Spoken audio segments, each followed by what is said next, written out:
Je me souviens encore du moment précis où ma fille m'a traité de fardeau. Ce n'était pas un murmure. Ce n'était pas dit avec colère. C'était dit comme une simple évidence, comme si elle parlait de la pluie et du beau temps. Nous étions assises à sa table de cuisine. Une odeur de pain grillé brûlé flottait dans l'air et son mari, Marc, était absorbé par son téléphone, comme si je n'existais pas. Elle a croisé les bras. « Maman, ça ne va plus. » J'ai cligné des yeux. « Qu'est-ce qui ne va plus ?» Elle m'a désigné du doigt. « Tu vis ici ? C'est beaucoup. Beaucoup. » J'avais passé 18 ans à l'élever seule après la mort de son père.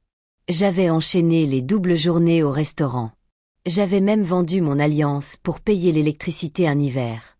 Et maintenant, j'étais un fardeau. J'ai esquissé un sourire forcé. Je suis désolée si je t'ai dérangé. J'ai essayé de rester dans la chambre d'amis la plupart du temps. Elle a soupiré comme si j'étais une enfant un peu simplette. Ce n'est pas une question de chambre, maman. C'est une question de tout. Les courses, les factures, la consommation d'eau supplémentaire. Marc et moi essayons d'économiser pour une plus grande maison. Marc n'a même pas levé les yeux. Je l'ai dévisagé. Il a haussé les épaules. On a des projets. Des projets ? J'ai ravalé ma salive. Je croyais participer aux courses. Tu achètes les produits bas de gamme, a-t-elle dit.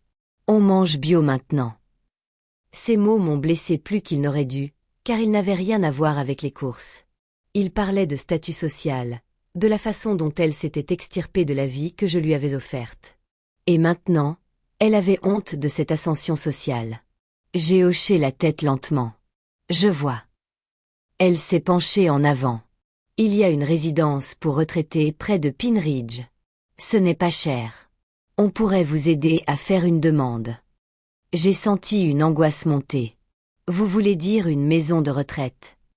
Ce n'est pas une maison de retraite, a-t-elle rétorqué. C'est une résidence pour personnes âgées autonomes. J'ai l'air incapable de vivre seule, a finalement demandé Marc. Écoutez, ce n'est rien de personnel. On a juste besoin d'espace. Je les ai regardés tous les deux. Ma fille, mon gendre, 2 personnes dont j'avais payé le loyer autrefois. 2 personnes qui m'appelaient leur héroïne. Et maintenant, ils discutaient de l'endroit où me ranger comme un vieux meuble. J'ai repoussé ma chaise lentement. J'y réfléchirai. Cette nuit-là, je suis restée éveillée sur l'étroit lit d'appoint, fixant le ventilateur de plafond. Les pales tournaient paresseusement, cliquetant toutes les quelques secondes. Clic, clic, clic. Chaque bruit ressemblait à un compte à rebours. Je n'étais pas malade. Je n'étais pas impuissante. J'avais 62 ans et je travaillais encore à temps partiel à la bibliothèque. Mais pour eux, j'étais déjà obsolète. Mon téléphone a vibré sur la table de chevet. C'était un message de groupe de mon fils, Brian. Brian, salut, Émilie t'a parlé ? J'ai longuement déchiffré le message. Moi ? Oui. 3 points sont apparus, ont disparu, puis sont réapparus. Brian, écoute, maman, on a tous parlé. J'ai eu un coup au cœur. Tout cela ne concernait pas seulement Émilie. Moi, parler de quoi ? Un autre silence. Brian, de ta situation de logement. On pense juste qu'il est temps de trouver une solution. Je ferme les yeux.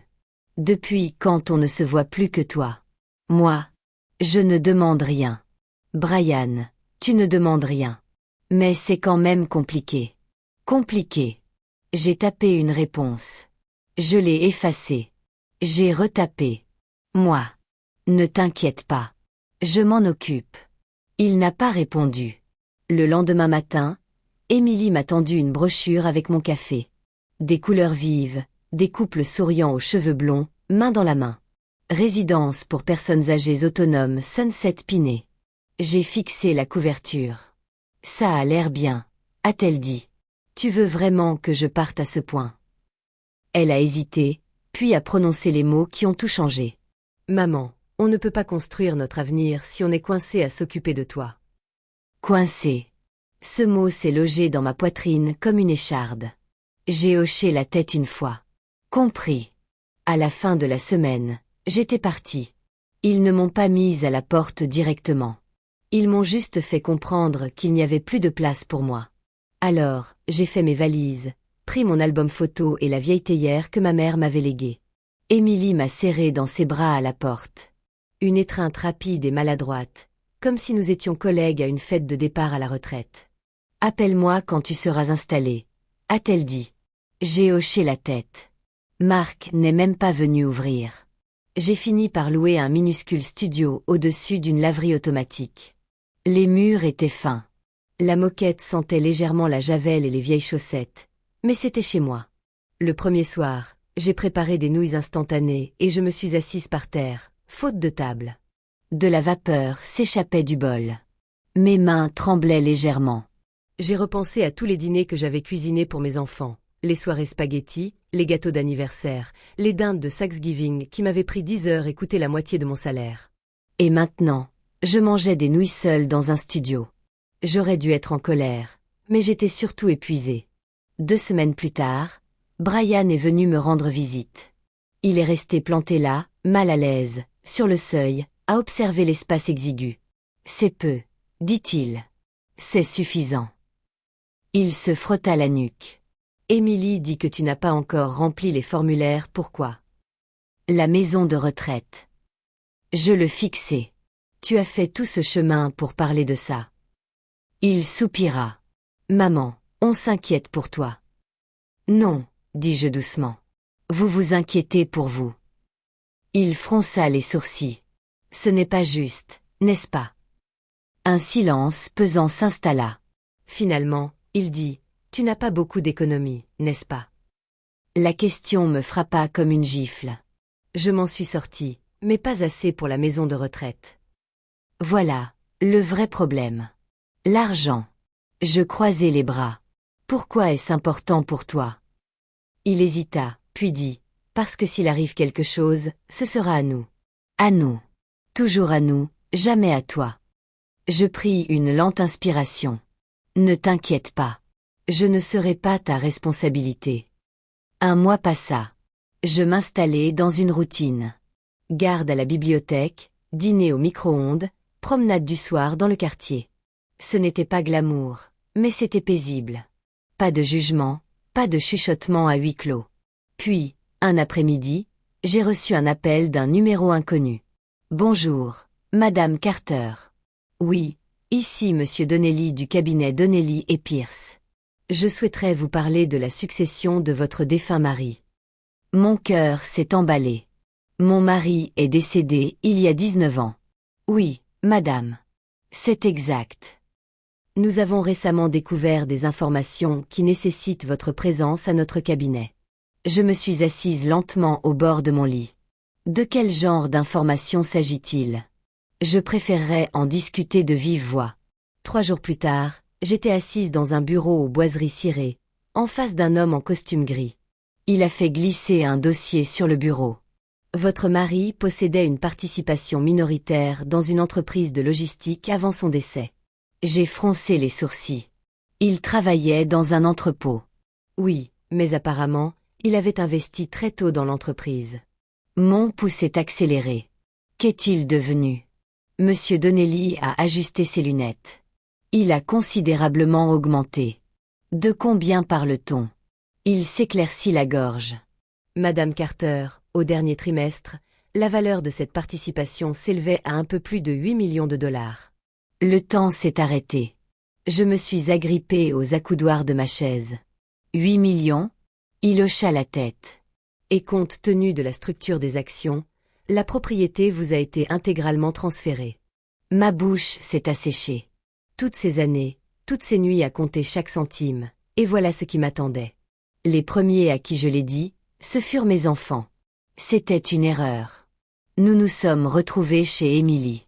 Elle avait préparé des lasagnes, de vraies lasagnes, avec du basilic frais et du fromage de qualité. Brian avait apporté du vin.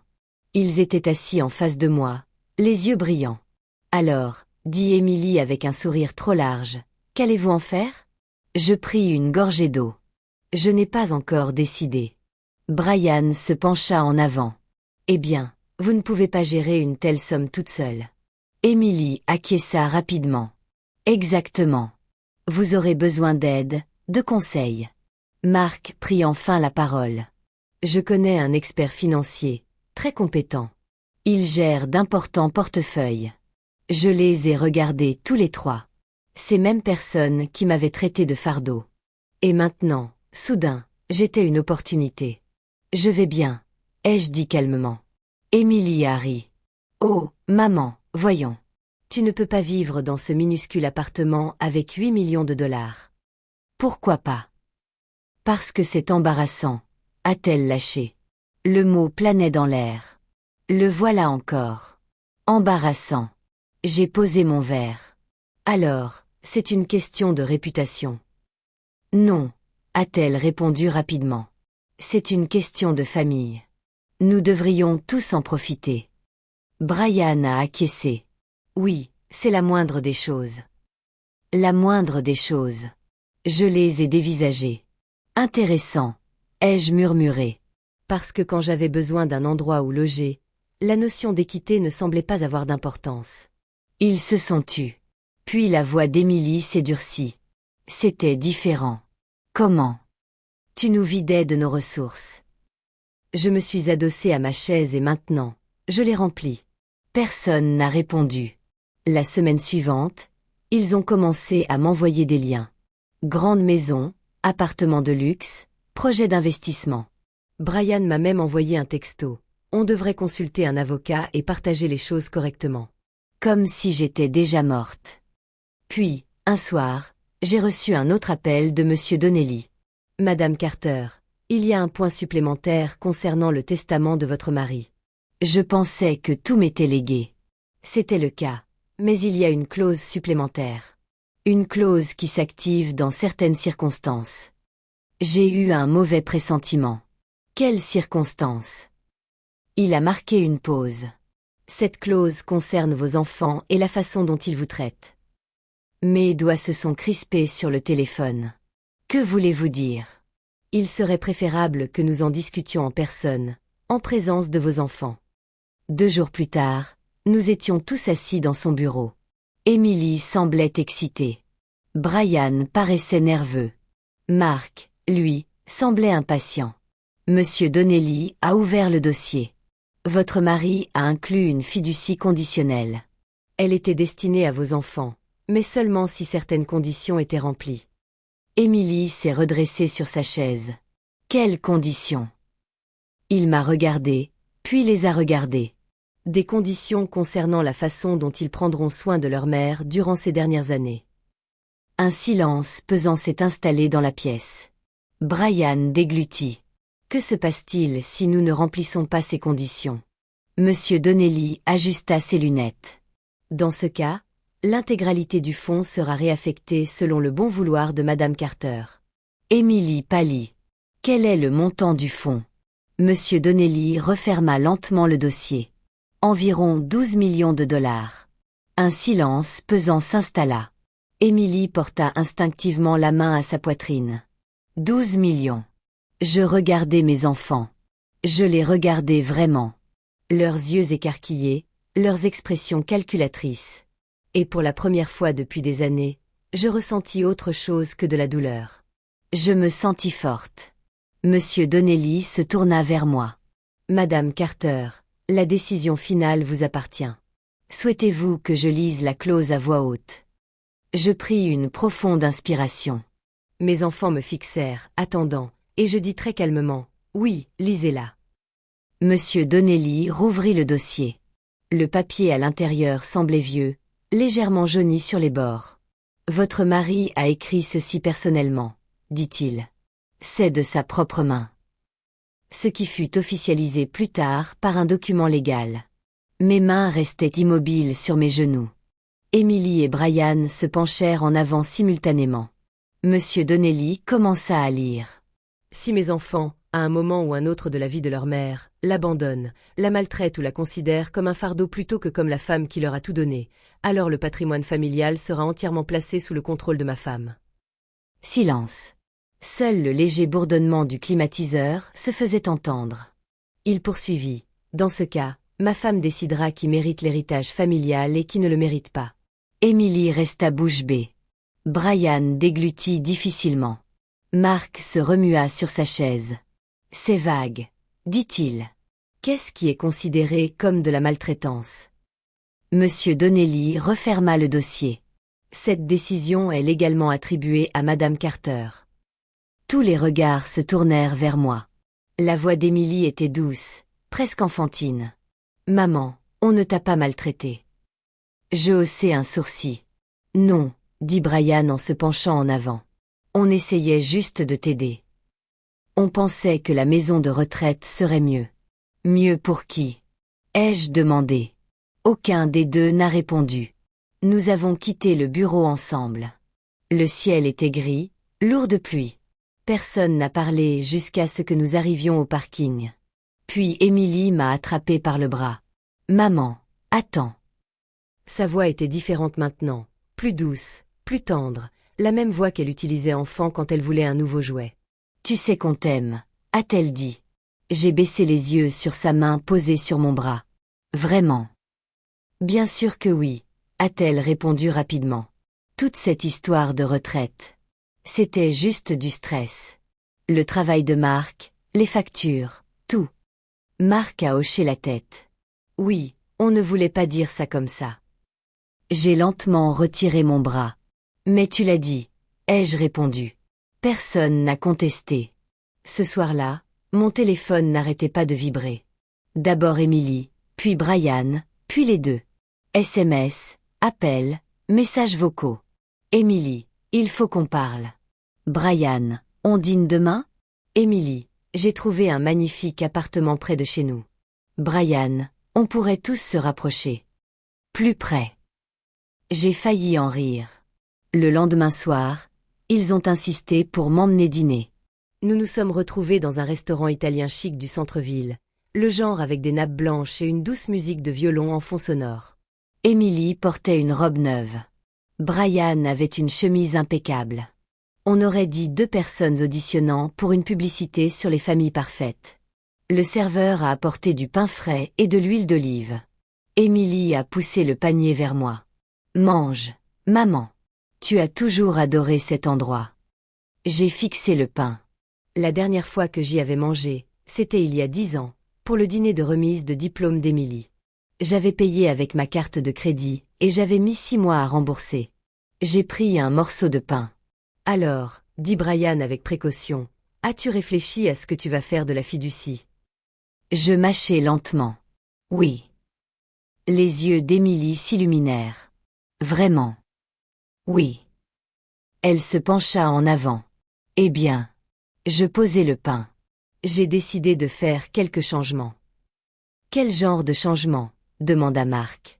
Je souris légèrement. Ceux qui feront en sorte que je ne sois plus jamais un fardeau. Ils échangèrent un regard. Émilie tendit la main par-dessus la table et me serra la main. Tu n'as jamais été un fardeau. Je soutins son regard. Tu m'as traité de fardeau. Sa main se figea. Ce n'était que de la frustration. Non, dis-je doucement. C'était de l'honnêteté. 2 semaines plus tard, je les invitai dans ma nouvelle maison. Émilie poussa un cri de joie en voyant l'adresse. Maman, ce quartier est incroyable. La maison était une maison coloniale à 2 étages avec une véranda et un grand érable dans le jardin. Pas un manoir, juste une maison chaleureuse et confortable, le genre dont j'avais toujours rêvé. Ils entrèrent, les yeux écarquillés. C'est immense, s'exclama Brian. C'est plus grand que... Ça me suffit, ai-je répondu. Émilie passa la main sur le comptoir de la cuisine. Du granit. Waouh! Mark siffla. Bel investissement. Je les conduisis au salon. Un homme en costume bleu marine se leva du canapé. Monsieur Donnelly. Émilie cligna des yeux. Que fait-il ici? Je m'assis dans le fauteuil en face d'eux. Je voulais que tout soit fait dans les règles. En présence de témoins, Brian se raidit. Dans les règles. Que voulez-vous dire? Monsieur Donnelly ouvrit sa mallette. J'ai les documents définitifs concernant les décisions de Madame Carter au sujet de la fiducie. Le sourire d'Émilie s'effaça. Vous avez déjà décidé? J'acquiesçai. Oui. La tension monta. L'horloge murale tic-tac bruyamment. Tic, tac, tic. Monsieur Donnelly commença à lire. Madame Carter a choisi d'allouer une partie de la fiducie à plusieurs organisations caritatives, notamment des refuges locaux, des bibliothèques et des programmes de soutien aux parents isolés. Émilie pâlit. Quelle est la somme d'une partie? 8 millions de dollars. Ces mots firent l'effet d'une bombe. Les yeux de Brian s'écarquillèrent. 8 millions. J'ai croisé les mains calmement. Oui. La voix d'Émilie tremblait. Et le reste? Monsieur Donnelly a tourné la page. 2 millions de dollars seront placés dans un fonds privé pour couvrir les frais de subsistance, les voyages et les besoins personnels de Madame Carter jusqu'à la fin de ses jours. Marc serra les dents. Et les 2 millions restants? Monsieur Donnelly m'a regardé. J'ai hoché la tête. Il a poursuivi. 1 million de dollars sera placé dans un fonds d'études pour les petits-enfants de Madame Carter. Émilie cligna des yeux. Et le dernier million? Un silence pesant s'installa. Monsieur Donnelly lut la dernière ligne. Le dernier million sera partagé équitablement entre les enfants de Madame Carter, à titre de geste de générosité. Émilie me fixa. Ça fait 500 000 dollars chacun. Oui, dis-je, son visage se crispa. 500 000 dollars? C'est tout? Brian semblait tout aussi abasourdi. Maman, le fonds était de 12 millions de dollars et tu étais prête à m'envoyer en maison de retraite pour des factures d'épicerie?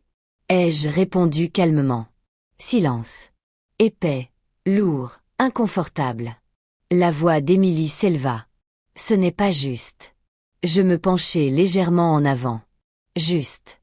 Ses yeux se remplirent de larmes. Nous sommes tes enfants, et j'étais ta mère, dis-je doucement, jusqu'à ce que je devienne gênante. Personne ne répondit. Le seul bruit était la respiration irrégulière d'Émilie. Brian fixait le sol. Marc croisa les bras, visiblement furieux. Je me levai lentement. Tu sais ce qui fait le plus mal, dis-je. Ce n'est pas la maison de retraite. Ce n'est pas le petit appartement. Ils me regardèrent tous. C'est que tu n'as même pas fait semblant de t'intéresser à moi avant de sentir l'argent. La lèvre d'Émilie trembla. Ce n'est pas vrai. Je penchai la tête. Alors pourquoi ne m'as-tu pas invité chez toi avant d'avoir le numéro? Elle resta sans voix. Monsieur Donnelly ferma sa mallette. Tous les documents sont prêts à être signés, dit-il. Je pris le stylo. Émilie éclata soudain en sanglots. Maman, s'il te plaît. On peut arranger ça. On fera mieux. Je te le promets. Brian acquiesça. Oui, on a eu tort. On l'admet. Je les regardai tous les deux. Vraiment. Et pour la première fois, je ne ressentis aucune colère, seulement de la lucidité.